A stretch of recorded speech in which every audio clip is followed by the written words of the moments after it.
Good morning. These are your BYU-Idaho radio morning headlines for Tuesday, January 13th, 2026. Thanks for listening. I'm Jack Esplin. The Pocatello-Chubbuck School District will receive $36.1 million for damages from a fire at Highland High School in 2023. On April 21st, 2023, at about 4 a.m., Highland High School went up in flames. Firefighters arrived to find the school's D building on fire after a small explosion ignited the fire, and the fire was contained just before 9 a.m., but the D building was a complete loss, suffering severe structural damage and a collapsed roof. Investigators found the cause of the fire was an electrical failure, and trustees and the Idaho County's Risk Management Program agreed on the $36 million payout last month. But that's not the only money the school is getting. The payout, according to idaho@news.org, will funnel in with $43 million in the facility modernization funds from House Bill 521, which passed in 2024 to rebuild Highland. Most of the money from the insurance settlement has been spent as the D wing is now rebuilt and is awaiting its final touches. With the remaining money, the school is planning on upping the auditorium and constructing new additions to the school's main building, which should be finished in 2027. State Representative Jon Weber represents District 34A, Madison County, and Weber is the vice chair of the Revenue and Taxation Committee, a member of the Commerce and Human Resources Committee, and a member of the Local Government Committee. Weber is now in Boise for the Idaho legislative session, which began on Monday. Prior to the beginning of the session, Weber shared his expectations for the session with BYU-Idaho Radio. It will be a year of belt tightening. The state of Idaho requires a balanced budget, and we are firm in doing that and will continue to do so. While looking for a way to balance the budget, some legislators may be looking to make cuts to essential services, and Weber hopes this will not be the case.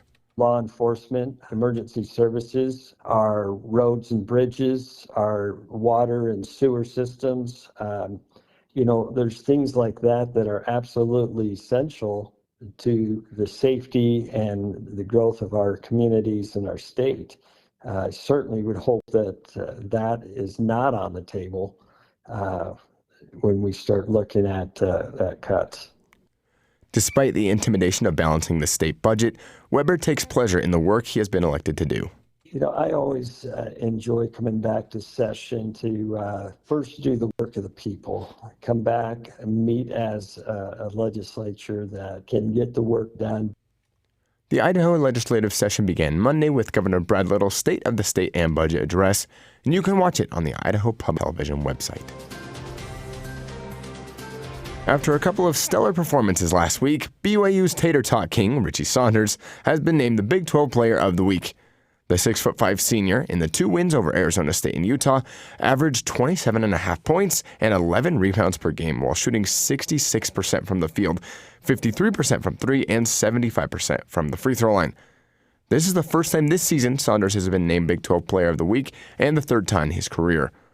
The Cougars humiliated Arizona State following a career-high 31-point game from the senior guard, but Saunders' performance against Utah was the icing on the cake. Saunders posted his second double-double of the season, finishing the game with team highs for both scoring and rebounding, with 24 points and an astounding 14 rebounds, 6 of which were offensive rebounds on possessions that were crucial to the rivalry win. Richie Saunders and the Cougars will be back in action on Wednesday night, where they host Big 12 opponent TCU at the Marriott Center in Provo. These have been your BYU-Idaho Radio morning headlines for January 13th, 2026. Thanks for tuning in. More news, interviews, and great content are available on our podcast feed. Just search for BYU-Idaho Radio on your favorite podcast apps. We're on YouTube, Spotify, Apple Music, and more. You can also ask your smart speakers to play KBYI 94.3 FM. This is BYU-Idaho Radio, and I'm Jack Esplin.